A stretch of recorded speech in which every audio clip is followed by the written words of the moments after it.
Where's the other one? Oh, 3. 21, 30, 38, 46. Just in these properties, just in these, it's $46,000 a month of income. $46,000 a month worth of income. $4.3 million 2 years ago, now worth 5.5. I don't really care about that. It's nice. It's a cute number on a PFS statement. What I care about is the income. The income now is whatever I just said. $46,000 a month. Is that what I just said? I don't know. I got the numbers right here. I didn't put a total at the bottom. And before it was in the 30s. That's what I care the most about, is that appreciation. Guess what kind of debt I have, guys? 30-year fixed rate debt at 4%. This is how you do it. 7 gets you there. 4 gets you there. But 7 gets you there. 7 crushes it. 7 just crushes it. It's a big number. It's a big number. You know, maybe you take out the big $1.25 million property because it's a 4 unit. It's kind of a rare property. It was a total win. But when I saw it, I knew exactly what I was looking at. And I knew that that property by itself could make me wealthy. And now that building does, like I said, about $11,000 a month of income.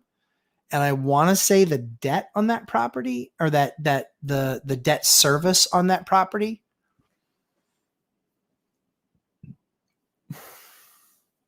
maybe 5. So it makes $6,000 a month. How many of those do you need to retire and retire well? It's crazy. It's just crazy. All right, let's jump into some questions. Was that fun? Did you guys like doing that? If so, we'll do it again sometime. It won't be soon because I don't have another 7 building appraisal coming out. Thank God, because that appraisal cost me $6,000. But you got to spend money to make money. I paid the bank $15,000 to basically recast the loan. I paid $6,000 for appraisals, so that's $21,000 to get access to what I'm going to do with these properties, and I'm going to tell you that next week because we're going deep. We're going to stay deep. Native to Earth. I bought a single family home in 21 for $230. Just got appraised for $301. I did nothing. Fantastic. Was that your own personal residence, or did your rents go up again? Or did your rents go up? Ethan Wood, sell or refi? Ethan, great question. You're going to have to stay tuned to next week because I'm going to walk you through exactly what we're doing. The plan. But I have a lot of stuff I have to build out. I have to get a bunch of the numbers done so I can show you why and how we figured that out, why it made sense to sell. Damiola, is a 100K your general benchmark if you were considering a cash refi? 100K. Like I want to pull 100K out of the property, or what do you mean? I'll absolutely answer your question. I want to answer it based on what you're asking.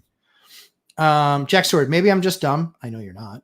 But I personally don't see how Bitcoin holds any value other than want from people in the media that try to pump it up. If there's no backer to it, then what value long-term will it have? So I think that's the challenge with Bitcoin, is that all it takes is a buyer and a seller. It's all it takes.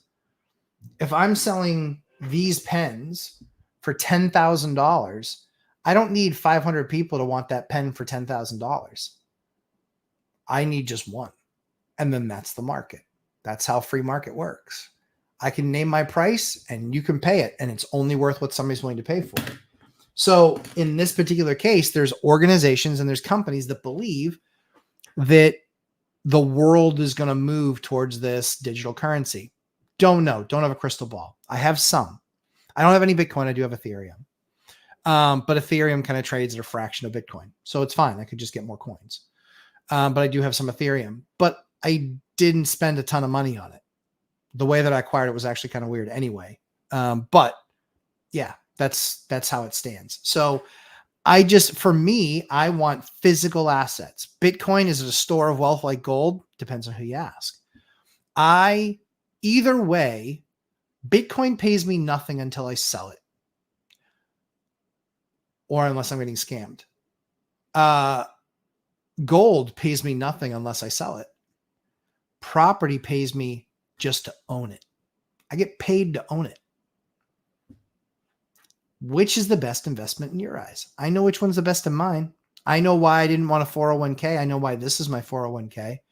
And I know most of my friends that made about the same amount of money that I did. I know that my wealth has me sitting at home at 47, retiring at 46, and it has them lucky if they can walk away from the game at 60. That's what I think. Dylan, how much do you think renovations on those deals would cost today? So I answered that. So they're about the same because I did a lot of these during the pandemic. So not much of this stuff was done pre-pandemic. Maybe a couple of them, but nothing crazy. Josh Burdick talked about the unrealized gains. Yeah, that's never going to pass. Not in a billion years. What's really funny to me is, and feel free to give feedback. This isn't a political statement. What's really funny to me is the lack of math that's used to come up with some of these policies, like unrealized gains. Well, okay, can I take unrealized losses? Like seriously, like I'm just being practical. If you're going to tax a gain that I haven't realized, then what about giving me a refund on a loss that hasn't been realized? Stock goes up $100,000 and you want me to pay a gain on that. Stock goes down $100,000. I want you to give me a refund on that. Like you can't administer that. It's moronic. It's a completely stupid fallacy. Robert Farinelli and Josh, I'm not saying that you're saying that. I'm saying that the powers that be that come up with these ideas, they're just stupid. Robert Farinelli, Matt is not lazy like me. I don't work 80 hours a week. Yes. I used to, but now I don't. I don't work anywhere near that now. Now I've had a couple busy days. But my days are usually filled with my kids, or they have been until literally 2 days ago. But today was a daddy day with Eliana. And so I got to spend my entire morning with her and we went and we did a bunch of cool stuff. That's what I retired for. Real estate is better because it's a system that generates income. That's exactly right. Native to earth. That's exactly right. This game is about an asset that pays you to own it. There isn't much else out there like that.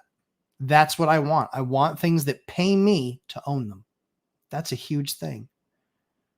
Gold and silver. I'm just not understanding Bitcoin at all. Yep. Yeah. The thing with gold and silver is you can't sell it. You only make money when you sell it. When you sit there and you hold a commodity like that, you don't make any money for holding it. You only make money at the moment you sell. When you hold a property, you make money when you sell, but you also make money holding it. If it's a rental property. Jack Stewart, Matt, I really like this live stream. You should do more like it. Oh, thank you, Jack. I appreciate that. Yeah, we'll do more. Guys, I have 2 massive surprises for you in the next 2 weeks. Next week, I'm going to teach you how to get a free house. Not joking. Truthfully, not joking. I'm going to show you how to get a free house. Yep, no joke. It takes time. It's not easy. Not everybody can do it, but you can. You can do it, and I'll show you how. And then the next week, I think by then, the next week, maybe. I think by the next week, I'll be able to unveil one of the biggest surprises in the entire channel's history. In fact, you know what? I might do that on a 10,000 event show. I might do that on the 10,000 event show. I don't know. We'll see, but it's going to be something like that. But yeah, thank you. Channel 6 San Diego. Great. Greta info. I believe you said great. And I appreciate Greta or great. Lars Nielsen, $6,000 for 7 buildings is really cheap. It is. And here's the thing. The beauty of these appraisals is that the same person that did these appraisals 2 years ago, the same one who did them this time. Think about how awesome that is. The reason that he did it, because I asked him, I said, how'd you do it? How'd you get it to $6,000? I asked him. He's like, because I had all my previous appraisals, I had done all the work. He's like, the only things I had to figure out now was what work you'd done to the property since we'd done the last appraisals, and currently then just recomp everything. I'm like, that's really smart. So he invested in himself, and he's like, I've already got 80% of this work done. I got to do 20% of the work. He's like, yeah, I'll take $6,000 for 20% of the work, because I know other appraisals were like $10,000, but he was 6, and that's why. It's because he had done the work before. Yep, great question, Lars. Robert Finley, raising a floor level 2 level 4 LVP. Heat ducts come out of walls and not the floor, but too low to the ground. Ideas on how to fix this without raising vents. Had enough RRP cut open enough walls already. Yeah.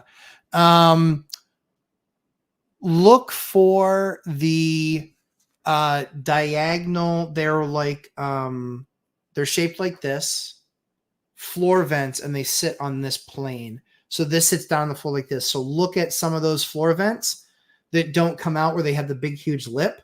These actually can go right up to the hole in the wall, even if it's just higher than the floor. But you can slide that in. You can mount that to the wall, and you're still going to get all your heat because there's only this big of a piece at the very bottom of that's gonna quote unquote block heat. So I would look at those. I would look at the exterior, what do they call those? Registers. Look at the exterior registers and the way that they mount to the wall. They do make those. They are at Home Depot. You can find them there. You can find them at a heat supplier, but Home Depot does them, and they're plenty cheap there. Dylan McMahon, how long did it take for prices after COVID to get back above what they were before? They didn't go down in COVID. The prices didn't go down. What went down was the cost of my debt. That's what went down. That's what went down.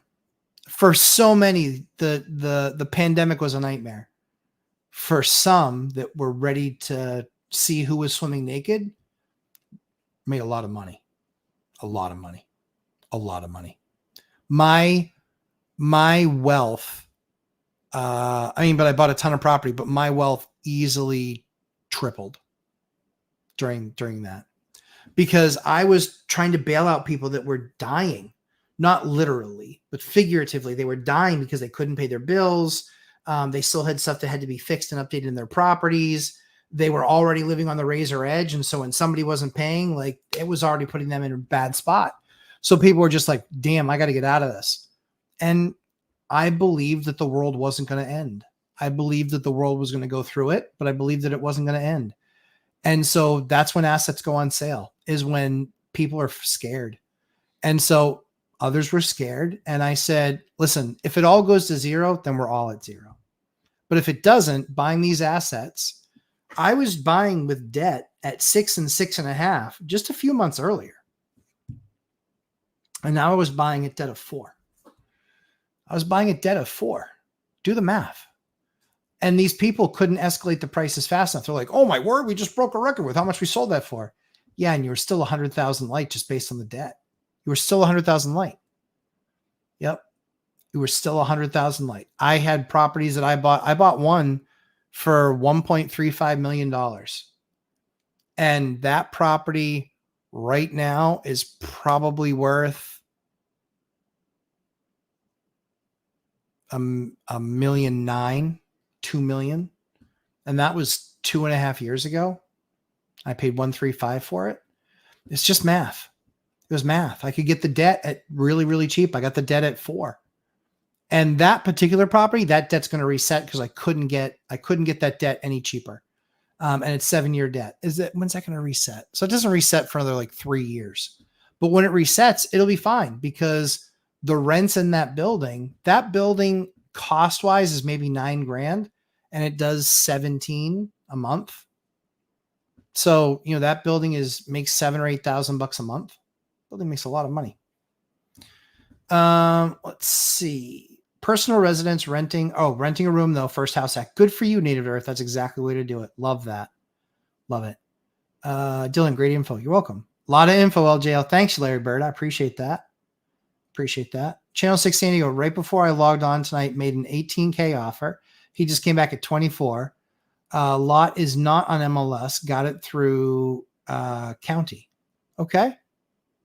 You know how to run those numbers. Does it make sense? What are you going to put there? Can you put an ADU there? Is it buildable? All of that good stuff, right? Love that. Ducks are too low, will be covered by 3/4. Oh, I got you.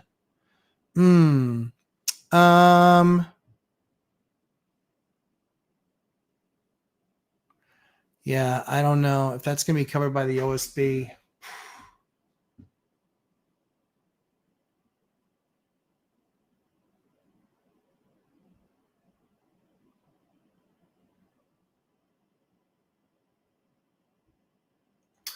Um,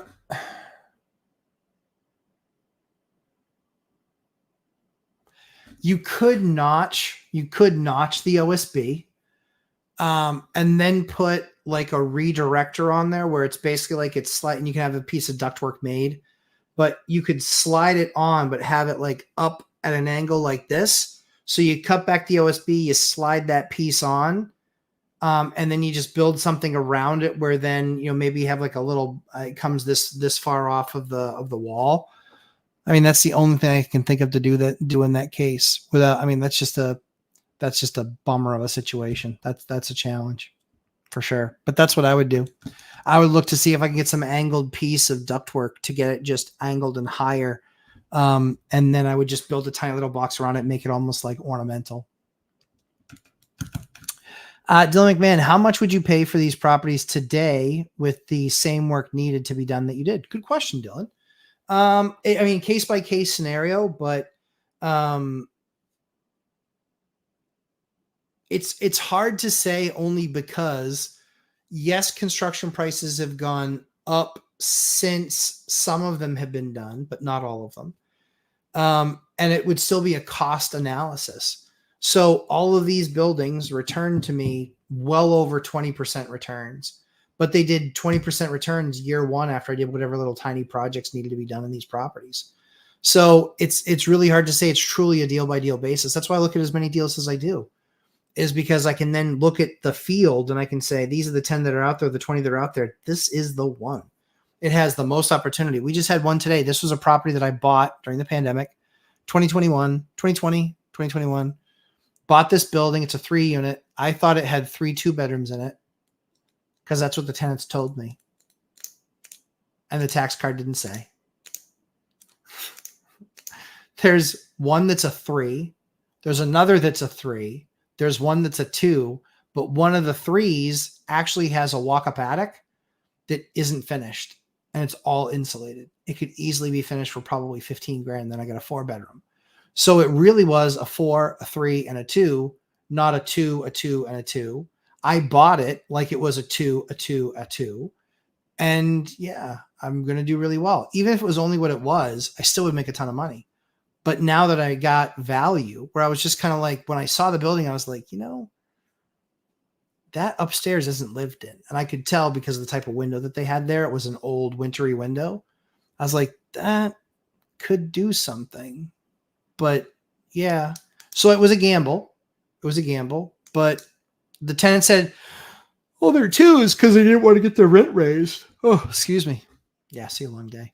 I wake up early with those kiddos to get them to school on time. Dammy, should have been clearer. No, you're good. I meant, is your appreciation benchmark 100K minimum? Appreciation to refi? That's a good question. No, because you don't know what that appreciation is up front. So it's much more like, what is it about the asset? Like, A, do I have expensive debt? B, if I have expensive debt, I need to be moving to less expensive debt. So I need to make sure that's there. The key is when the market goes down, right? Rates can be going up, they could be flat, or they could be going down. The issue is that it makes no sense. You have to find that perfect spot. That's why I'm selling my singles now.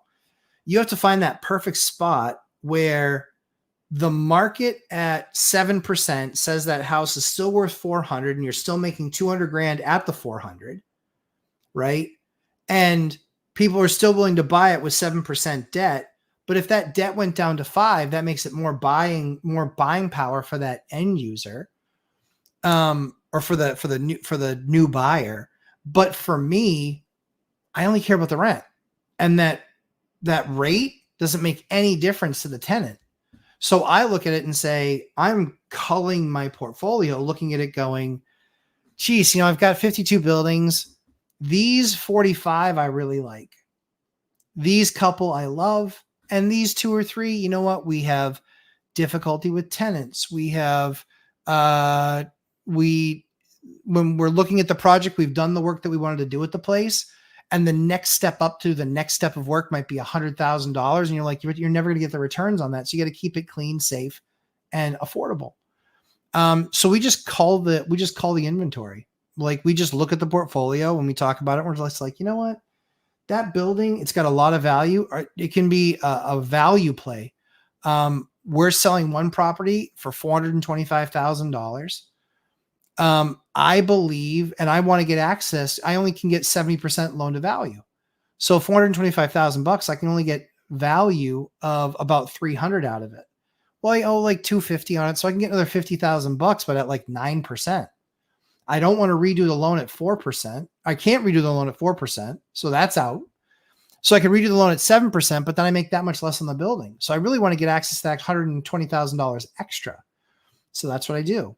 The other thing too is I don't know who's going to win the election. I don't know if they're going to try and kill 1031 exchanges. This is a 1031 exchange.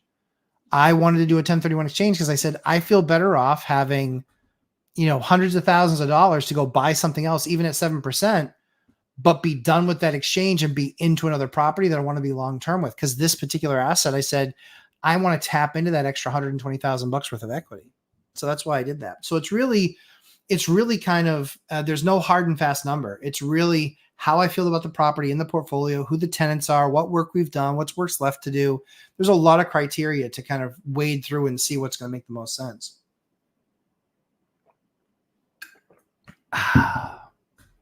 Thanks. Let me take a drink. County tax. Okay. Nice. Evening off from, hey, Flavio. Good evening.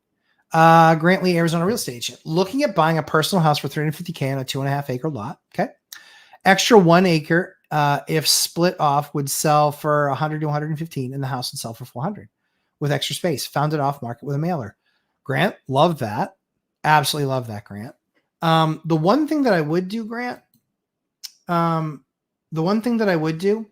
is I would look to make sure that it's actually subdividable, that it's not going to need a variance, that it's not going to need an army of lawyers to get it so you can subdivide it, making sure you have enough frontage, making sure that the lot's big enough where it actually, it actually qualifies, making sure that it doesn't reduce the value of the other property because of where it's located, because it's like right behind it. But if you look at all of those things, then that's a deal that, you know what, you don't need to do 100 of those deals, but if you did, you'd be really wealthy. But even if you just did a deal like that once a year, turning 350 into 500, and then you just 1031 out of that and into the next thing.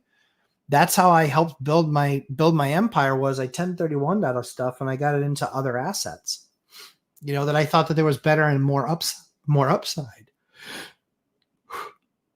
Dylan, thoughts on 3-bed, 1 bath? It depends. Having 3 people, 1 bath seems like a lot. It's not.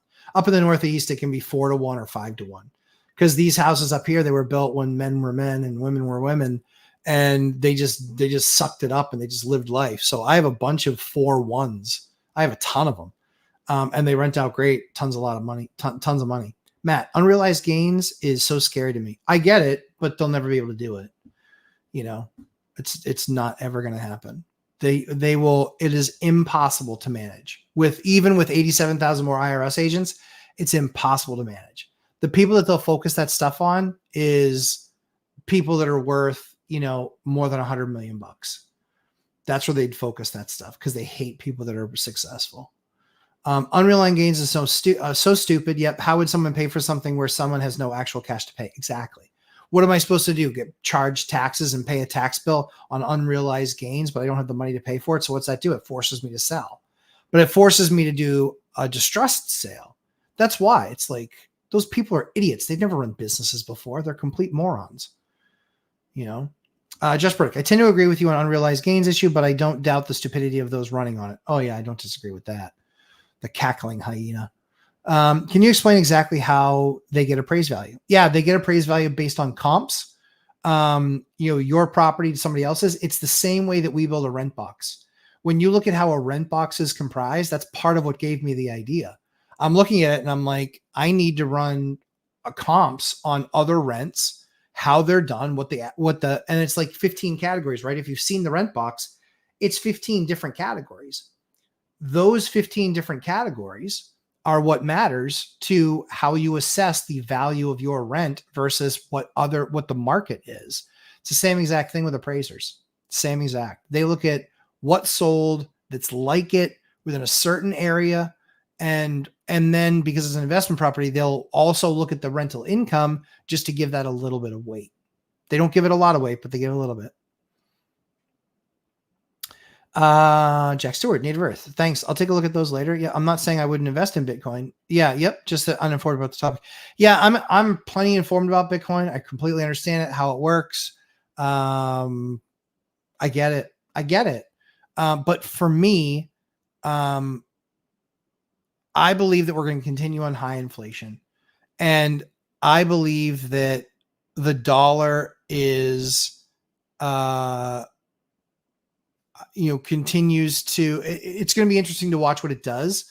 But I think that at the end of the day, I think 20 years from now, based on the entire history of mankind, they're not going to have made up for the amount of houses that they didn't build in the 20 teens. They were 15 million houses short inventory wise. I think that that's going to take years and years and years and years and years to build through. Supply chain issues are going to be more and more prevalent. And I just believe that, what's this portfolio worth? That's what it went up in 2 years. Obviously you can't extrapolate the math, but in 10 years, would I be shocked if this property went from 5.5 to 8.5? No.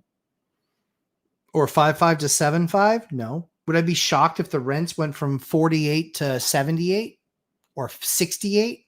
Nope, I wouldn't be. And I've dealt with 5 years of flat rents, but I wouldn't be surprised if it moved that much. Wouldn't shock me at all. Dylan, trade secrets. Yeah, I know, the appraisers, right? Unbelievable. Hey, Wealthwood Rentals. How's the family doing? Hey, Wealthwood Rentals. Did I miss you? Oh, I did. Hi, LL. Hi, all. Hey, Wealthwood Rentals. I'm sorry I missed you. Investing folks. Did you refi your house hacks before you moved out of them? Yes, I did. How long did you live in them for? If so, I did. I lived in them for a year. Yep. Lived in them for a year and then I refied them. Coincidentally, right after the year. I would literally do everything to make the property as nice as it was ever going to be up to about that year. And then I would go to do a refi. And when I would go to the refi, I would usually get the money back that I invested in the property over the course of the year. The rents would be significantly higher because of the quality of the asset from when I bought it. And then I would make money on the building, but I would literally get out of that and I wouldn't sell it, but I would refi it, get some cash that way, and then I would go buy the next one. That's exactly how I did it. Times 9. Cadilla 14, or is it Cadilla? I want to say Cadilla. But do you teach us how to spot these opportunities and figure out the right kind of rehab to get? Yes. Yep. And rents high regardless of market. Module 9 and 10 of your course. Yeah, basically, that's essentially what's in there. Is, hey, these are the improvements that you should be doing. These are the things that you should be watching out for in your units.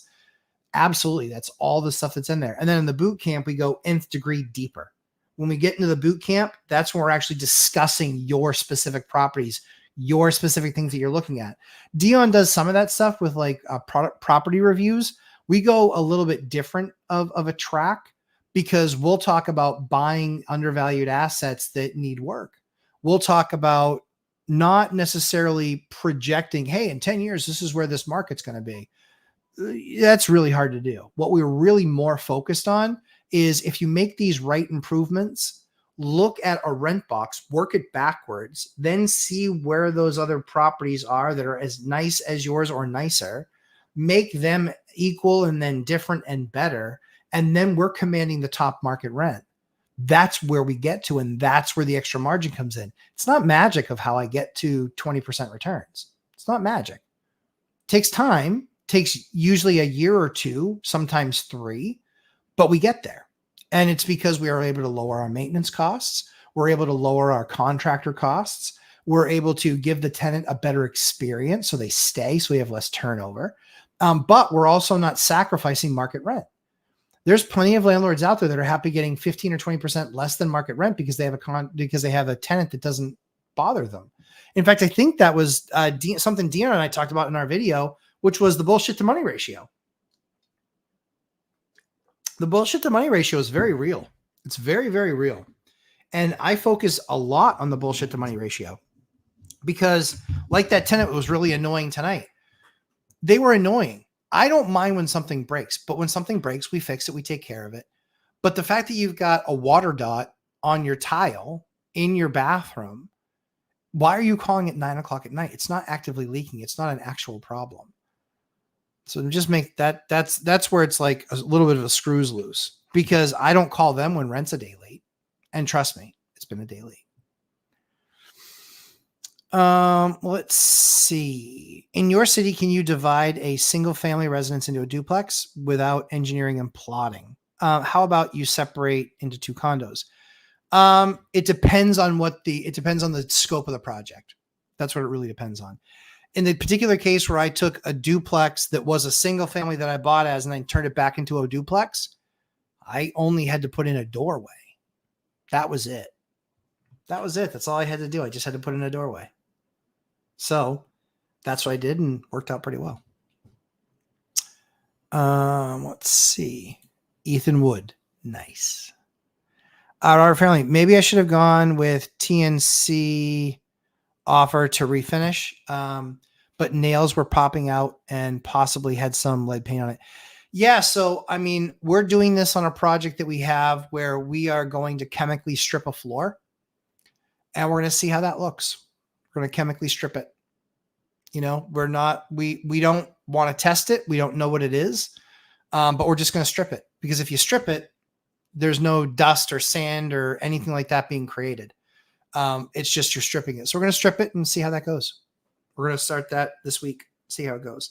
Yeah, I think the toughest part always is adding floor clearances, or adding flooring, like, the CDX tongue and groove stuff. I mean, it's always going to be the issue, because now you're changing the entire makeup. I usually only go adding that stuff. I only go adding, CDX and reflooring, if you will, if I've got a structural weakness. That's usually what I'll do. But usually only if I have a structural weakness. Yep. Aculus, what are your tips in insulating water pipes in the attic? Heat tape. You can use heat tape for sure. Usually what I like to do is I like to condition the space, and that means insulating it to the point where it can be 0 outside and I'm still above freezing up there. But yeah, you could do heat tape.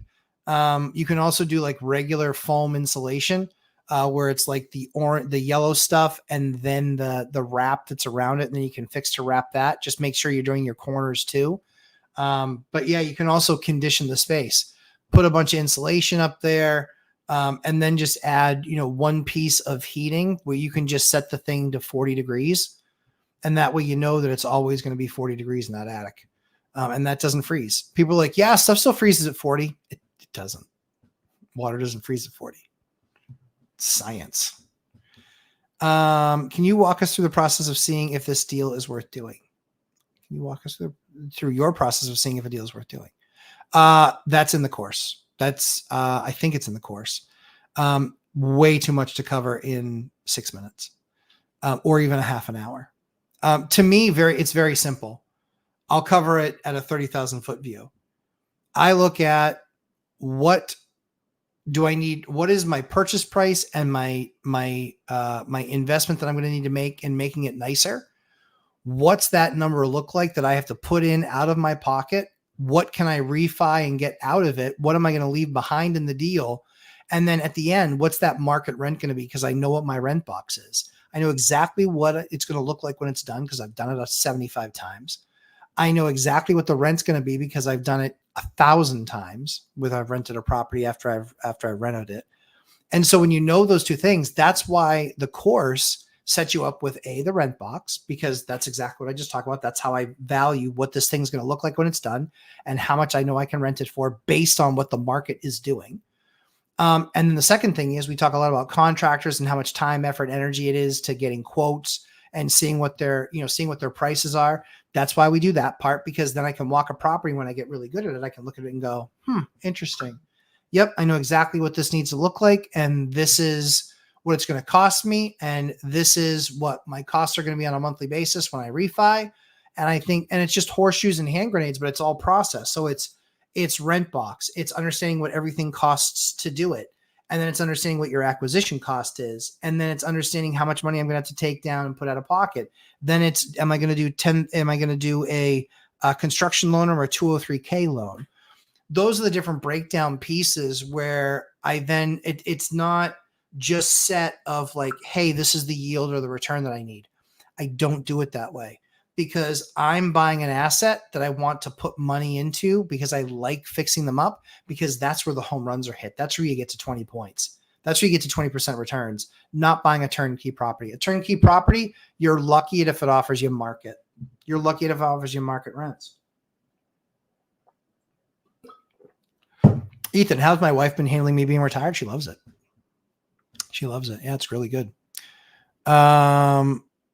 Guy worked on a Sunday. What a trooper. Very cool. I love that. By the way, he did an amazing job. Thanks for recommending him. Oh, good. I'm actually bringing him. He's doing a project for me next weekend. Was that the TNG floor guy, Robert? I think that's what you said. TNC. Yeah. I have him doing a project for me next week. I'm very interested to see what it looks like. What are your 20% buildings year one doing now? 30s and 40s. Yeah, 30s and 40s. Yep, 30s and 40s. In some cases, I've refied, pulled 100,000 in cash out, 150,000 in cash out. And so they're still at 20, but I've got 150,000 bucks cash. So I didn't care about that. So Dion only wants the rents to go up and he wants his balances to go down and he's not pulling cash out. So that's a great model. For me, I wanted to accelerate my growth and I also wanted to have more cash on hand because I still believe that there's going to be market opportunity next year. Still believe it. So when that happens, I will have plenty of money to go buy deals that I can get amazing deals on, that even if a bank doesn't want to lend me at 75% loan to value, I can get them to give me 50% loan to value and I have enough cash to go buy nice deals at 50%. Yeah. So great question, Jack. Can you write off capital gains with a cost seg from another property? Don't know. That's something my tax guy handles. Excellent detailed response. Thanks, Dammy. I appreciate that. Dami. Other problem I have is light commercial LVP from American Flooring Corporation I need to use. Light commercial. Yeah. I get it. I totally get it. Yep. I mean, guys, their business was rocking. And I've got 2 or 3 brands where I basically was just like, we put a box of each of it at the properties that we deployed it, a box or 2. And I think we still had like 8 boxes left. And we just basically saved it for, because 8 boxes, I want to say, is like a couple hundred square feet. Like we just have it sitting there. We're waiting for the project where it's like a 3rd floor room, where it's away from everything else, where none of the patterns matter. And then we'll just do that room in that box. Yeah. I am under contract on a 2-1 that I will convert to a 3-2. Love that. Love it. Value. You're creating value. I've created a lot of value in my days. That's fantastic. Hold on 1 quick second. Just going to make sure this message isn't of critical nature. It's not. It's not. Ow. Hand was crampy. Wrote a lot of checks today. Clyde, how do you consider properties with squatters? I don't have that problem. I don't. In our state, we are very anti-squatter. So it doesn't happen very quickly. We can file paperwork that says the tenant at all and all others. So even if that tenant has left and there's other people behind, those squatters get evicted and they then have an eviction on their record because they are the end all. The sheriff will take them out and then we relock it, recode it, and we go in and we do a clear out. So they don't get any more time than a normal eviction. So it might take a couple of weeks, but it's not something that takes months or years. So I still can get them out if I know that they're a squatter. Because usually what ends up happening with squatters in our area is it's friends that moved in with the tenant, but then the first tenant's long gone and then no one there is actually on the lease. So then we still go through the eviction process. We still evict them and we still win. Let's see. Good question. I was sent a 4-unit that has 4 one-bedroom units that needs a lot of work and has overstaying renters, but can be made into 2-bed units after a heavy rehab. See, I like that deal. I mean, the thing is that when you do a deal like that, I don't know how much money you have, but if I did a deal like that 10 years ago, that would be the only deal I could do. If I did that deal now, which I've done a deal like that, I can do 3 of those. So it really depends on where you are in your journey. That's what matters more in that space. Kadia. Yeah, that's what matters more in that space. Timmy, I am done building a 2-bed, 2-bath ADU in Sacramento. Good. Looking for cash out refi out of my 8.95 for 20-year. Ooh, right along. Don't know how the appraisal would be based on. Don't know what the appraisal would be based on, but hope it's like yours and I can get a 4-plex next. That's awesome. I love that. Reach out to Matt, the mortgage guy. When you're looking for rates and you're looking to do that, he's an honest broker. I like him a lot. In fact, we've tried to use him a couple of times. I can't use him, but I've sent him referrals and they said they love the experience. So Matt, the mortgage guy, look him up. Let him know Lumberjack sent you. Robert Farinelli, inflation means 1 million triple decker in Manchester soon. Better get an ASPP. Ain't going to happen. It ain't going to happen. Ain't going to happen, my friend. Man, what's the most amount of money you want to have left in a deal after a refi that you use to purchase and renovate? So for me, it's all about the cash flow. Again, cash flow, cash flow, cash flow. I don't want to be writing checks any month for something that happened in that building. So my rule for me is I get 70% loan to value, no higher. I don't want to get 75 or 80 or 85. I want 70% loan to value, period, end of story, nothing higher. Number one. Number two is I want my cash flow to be at least 20%. I want it to fit into the other boxes. Now you're going to have months where it's going to be lower, but you're going to have months where it's going to be higher. But I want to be at that 20 area. Hyder's back. Good to see you, buddy. Unrealized gains is a legal dichotomy. Good luck with that. Yeah, exactly. They have no prayer. No prayer. Spray some kills on that tile and enjoy the smell. Yeah, right. Hyder, what have you used to strip wood floors before? Structurally, the old pine is pine. Yep, it's just there. 1 1/4, 1.5 inch dips. Yep, need to address. Also, because the nails are now coming out of the floor, can no longer be sanded, right? No, you can punch, depending, you can still punch the nails deeper. You can get them subgrade.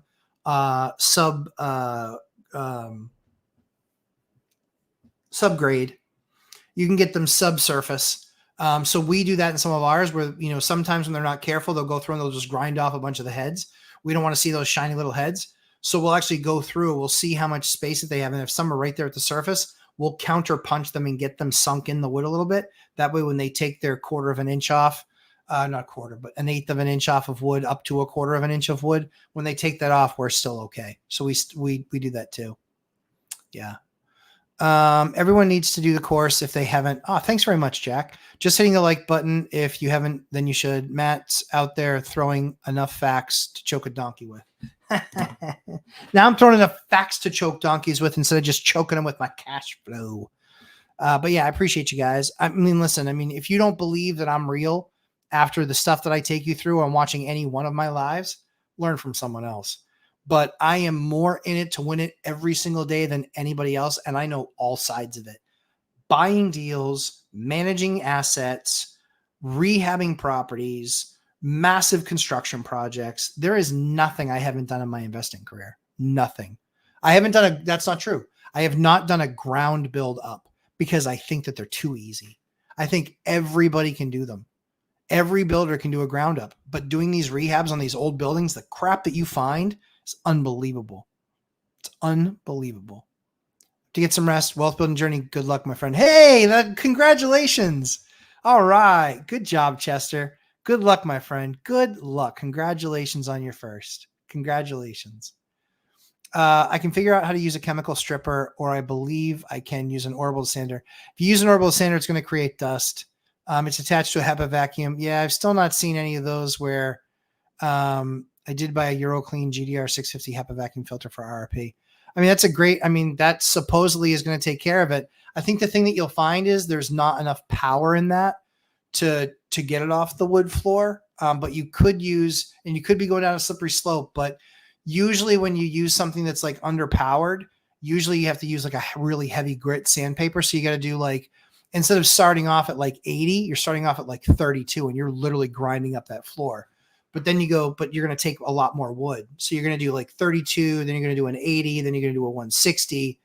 And then you're doing the next level up. So you could be sanding that floor 4 times. So it's expensive. Jack Stewart, Matt, have you posted videos or pictures of your cars yet on Instagram? Sorry if I missed it. No, I haven't done any car stuff on Instagram. I don't have really any cars. I don't have any cars left. The cars that I have suck. I drive an 06 Denali Yukon, and I've got an 03, 02 Hummer, and I've got an 01 crew cab GMC Sierra that's hit everything with the lottery. Yep. So I don't have any cool cars right now. I have cool bikes, but they're all antique bikes. They're all like, I liked old British bikes. So I have a lot of old British stuff. It's cool. Burdick, I've talked, Kadia, you're welcome. You're welcome. Happy to help. Josh, I've talked with Matt the Mortgage Mike. Great guy. I agree. Dylan, after going through your real estate journey so far, at what monthly income did you start feeling free? If that makes sense. It makes sense. Don't really disclose it, but it's a big number. It's a big number. It's well over $10,000 a month. It's a big number. Because I had a lot of things I still wanted to do. I wanted to be able to, not have to sell an asset and do whatever I want. And so I had to have enough cash flow where I could throw that kind of weight around. 2 weeks in Las Vegas, high-end Airbnb, activities every single day for 4 kids, a wife. It was an expensive trip, but it wasn't a thing. It was just like, whatever. So yeah, there's everyone has their own individual number. Mine's big. I haven't stripped the whole floor, but the stripper I use is Jabsco paint and epoxy remover, available at Home Defecto. Interesting. Jabsco paint and epoxy. Can it do the old stuff, not like the latex? Because this like might be like an old paint or a varnish.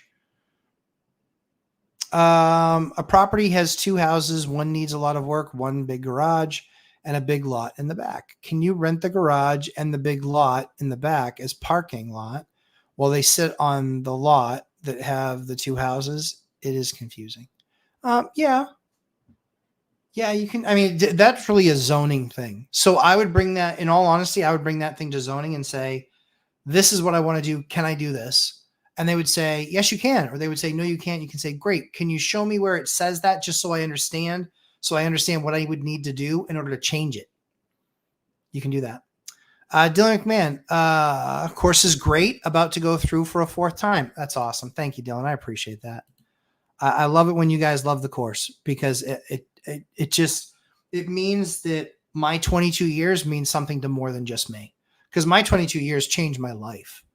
I hope it changes yours. Matt Israel, boot camp Matt is even better where he's more verbose. Yeah, it's true. I say things in the boot camp that I can't say anywhere else. Yeah, good luck, wealth building journey. Good luck, my man. Jack Stewart, everyone, what's the craziest you found in a remodel? Mine was a Halloween skeleton holding lights and a Mountain Dew. I found like 100-year-old glasses in the walls. I found an old lighter, an old like antique lighter. I found like old cowboy boots that were like 100 years old.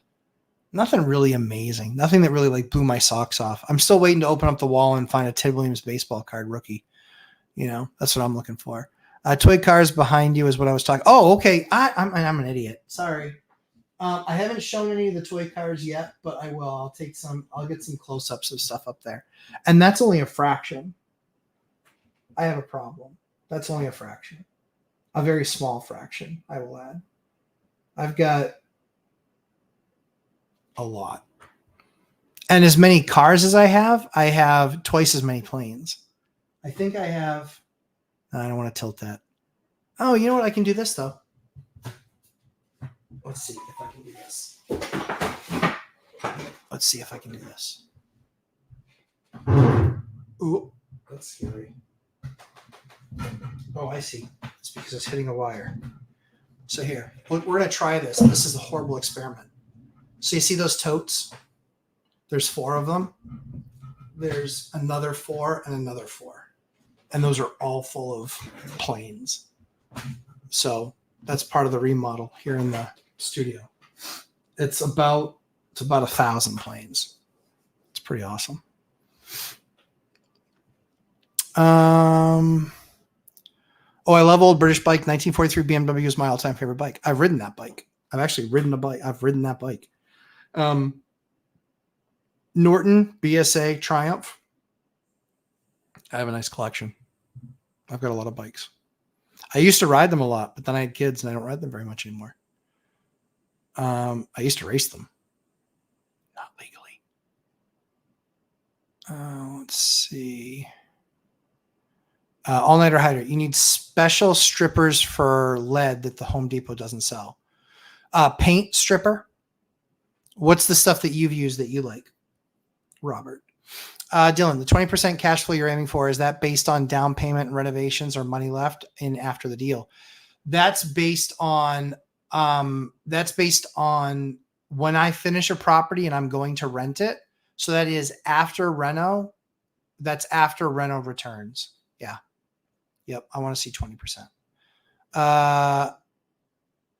LOL, Jack, I found and did not touch a male enhancement tool on a property walk once. Nice. Oh, that was one of the strangest things I found when a tenant moved out. I found the biggest bag of helpers. That bag was massive. It was like bigger than a Macy's bag. I was like, holy cow, that is crazy. Let's see. Yeah, I think Jabsco is just for easy stuff. Jabsco is a pump company. Nice. All-nighter, that sounds gross. Yeah, I wouldn't touch that either. Yeah, true story. Owner meeting I had said he found human bones inside a flip. Don't know if I believe him. Yeah, that's tough because I think when you find those, I don't know the rules, and I think it might be different every state. I think when you find a bone that is a human, I think you have to call it in, but I don't know. Thankfully, I've never found one. Thank God. Yeah, I did laugh quite a bit. Yeah, true story. I misread your last mention for the first time I read it. I thought it said male enhancement tool, like something from Skyrim. No, yeah, no, I found a bag of helpers.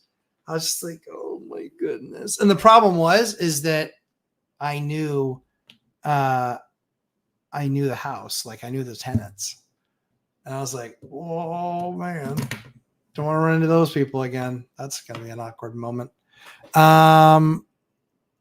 If you have one, let's see, Robert, if you have one that does older paint, like the varnishes and things like that, let me know.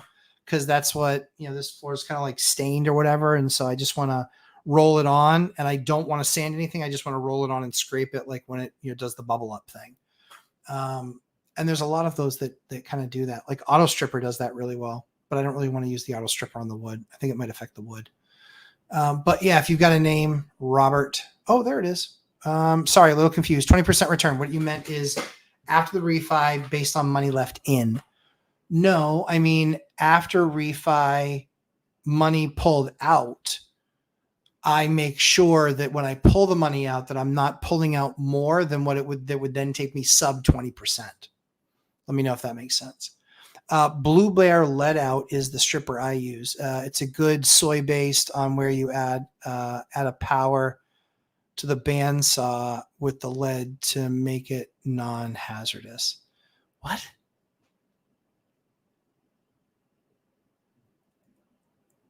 What? I don't know what that is. Now I'm going to have to look it up. Blue Bear Let Out is the stripper I used. Interesting. Blue Bear Let Out.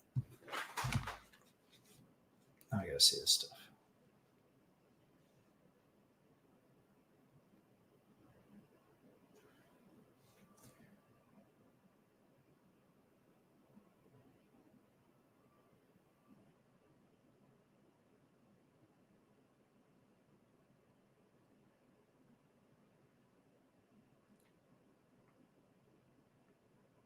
Where do you buy that stuff? Dear heavens.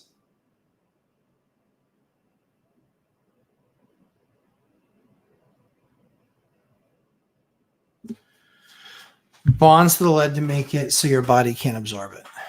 Yeah, I'm not worried about that. I would just wear a full respirator system. But yeah, I understand. Where do you buy it, Robert? I found a human bone once while fishing. I threw it in the river thinking it was a deer bone. I described it to my dad later and we ended up having a talk with the police. Wasn't a fun day. Yeah, that's exactly what I thought was supposed to happen. Yeah, I totally get that. Risco, sup, bro? Robert Lee. Oh, hey, what's going on? Robert Lee in the school forums just closed on a fourplex today. Congratulations. That's awesome. Monster. I knew that closing was coming up for you. I think we talked about it that week, but congratulations. That's a massive win for you. Yeah, I mean, honestly, someone that I helped bought a fourplex and they lived in it for the last 18 months and now they're buying a duplex and they're moving into that one. So freaking awesome. It's the nuts, and that's a technical term. So accurate. Yeah. Yeah, it is so accurate. That's funny. Hold on. Looking and seeing what the messages are that I got to take care of. No. Oh, how obnoxious. That tenant still left another message back. It's like, dude, some people. Great chat tonight. Glad you liked it. Robert Farinelli, I'm still waiting for an answer where you bought it. I want to know where you bought it because I'm probably going to buy some of that stuff just in case. Thanks, man. Life-changing for our family. Good. It should be. It's a big step and it's risk and it's scary and you're going to get freaked out and there's going to be bad things that happen, but there's going to be good things that happen too. It's going to be a long-term journey. And you know what? If any of the numbers are, I bought, and I'm not saying, you're not going to see returns like this, but just as an example, I bought one for 180. I put a couple hundred into it. I was into it for about 400. Yeah, that link did get filtered out. Robert, can you just email it to me? Because it did get filtered out. I don't know why here. I can't do that in this. I can't make you a moderator I'm in StreamYard. Yeah, it got filtered out. But did you buy it online or did you could you go to a store and buy it? There's got to be places you can buy this stuff instead of everything being online. It's like, can't I just walk into a store and buy something? Damn. Freaking brutal. Products, Friendmart, products, Love Base. Yeah. I see that. Yeah. I found it online, but I wasn't sure if there was a store you walked into to buy it or if you had it shipped. So very cool. All right, guys. Well, it was an amazing meeting. I appreciate you guys spending time with me. There's going to be some stuff you're going to see. We're going to have some next week. We're going to talk about how you get a free house. Next week, we're going to talk about how you get a free house. This is going to be part of that. And then the following week is probably going to be the 10,000 subscriber celebration. But I'm going to, I've got a major announcement to make on that time.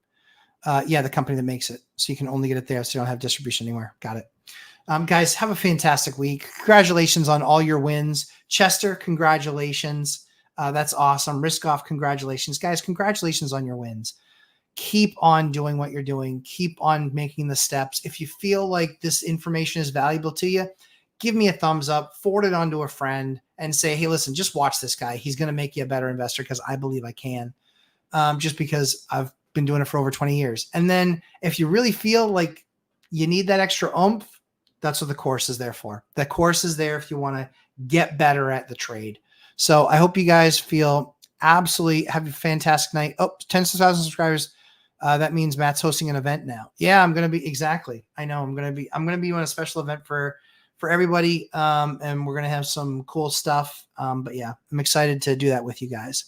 Appreciate spending the time with you, Hyder, Chester, all you guys, everybody, Jack, you guys, fantastic. Love you coming. Dylan, appreciate you.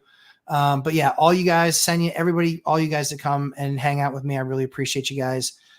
Super excited to be doing this with you guys and excited to see where this goes. So have a great week, absolutely fantastic week. And I will see you guys in the next one where we talk about next week, free house.